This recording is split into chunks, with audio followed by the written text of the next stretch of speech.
اللہ والے عثمان ابن عفان کی طرح ہوتے ہیں رضی اللہ عنہ، ہم ان کی خاک کو بھی نہیں پہنچ سکتے۔ بلوائیوں نے گھیراؤ کیا ہوا ہے مکان کا، کہا میں تمہیں خطبہ دینا چاہتا ہوں، سن لو۔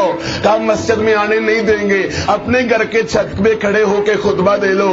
خطبہ دیتے ہوئے کہا میں آج تمہیں بتلانا چاہتا ہوں، ریاکاری نہیں، حقیقت بتلانا چاہتا ہوں، میں وہ عثمان ہوں جس نے جاہلیت کے اندر بھی کبھی شراب نہیں پیا تھا۔ لوگوں، میں وہ عثمان ہوں جس نے کلمہ پڑھنے سے پہلے بھی اور فوت ہوتے وقت تک بھی ابھی تک میں وہ عثمان ہوں جس نے کبھی زنا نہیں کیا ہے۔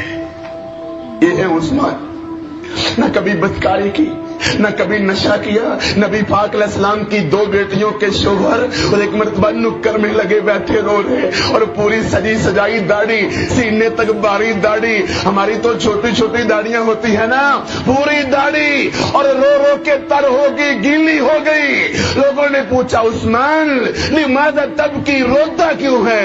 کہا میں قبر کے عذاب کو یاد کر کے رو رہا ہوں۔ کہا تم بھی؟ کہا قبر کے اندر کون کام آئے گا؟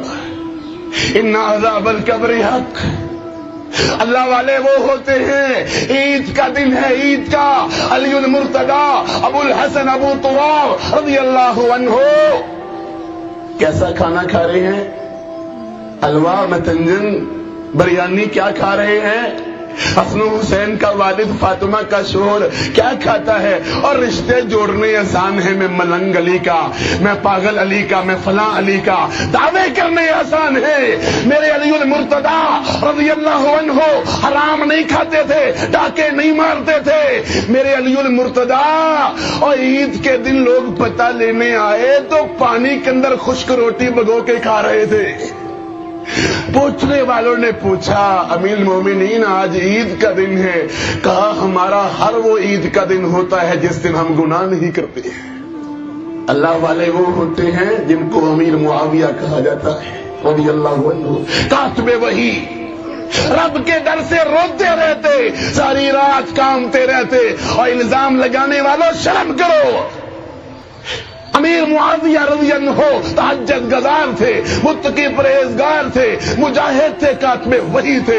آمینہ کے لال علیہ السلام کے لیے کبھی جوتا لاتے، کبھی پانی لاتے، کبھی کپڑے لاتے، کبھی جوتے لاتے، کبھی اللہ کے نبی کا بستر صحیح کرتے۔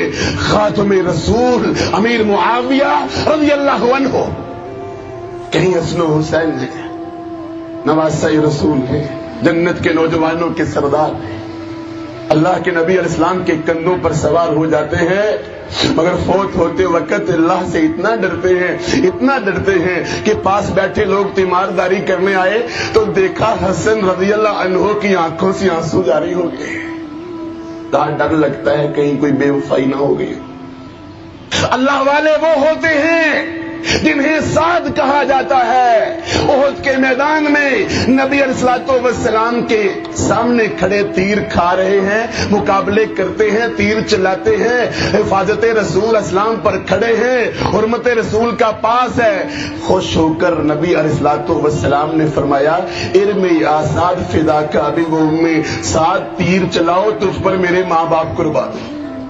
اور وہی سعد ہے اللہ کے نبی علیہ السلام رات کو اپنے بستر پہ لیٹے ہوئے، آندھی چلنا شروع ہو گئی، طوفان چلنے شروع ہو گئے، تو کہا کاش میرا کوئی صحابی میرے دروازے پہ پہرا دے۔ کوئی ہے آج جو چوکھٹے رسول پہ پہرا دے؟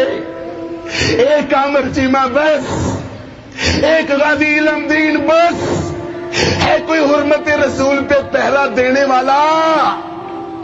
وہ پرچم بڑے، جھنڈے بڑے، گروہ بڑے، تنظیمیں بڑی، نعرے بڑے، احتجاج بڑے، قراردادیں بڑی، ہے کوئی کافروں سے اس گستاخی کا بدلہ لینے والا؟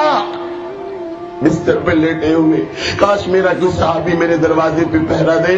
نہ کوئی فون، نہ کوئی میسج، نہ کوئی کال، نہ کوئی رابطہ، نہ کوئی تار، نہ کوئی خط، نہ کوئی چٹھی۔ اچانک دروازے پہ رات کو دستک ہوئی، پوچھا کون ہے دروازے پر؟ کہا میں سعد بن ابی وقاص آیا ہوں۔ کہا تمہیں کس نے بلایا ہے؟ کہا طوفانی رات تھی، سوچا آمینہ کے لال کے دروازے پہ پہرا دے کے جنت کو واجب کر لیتا۔ اللہ والے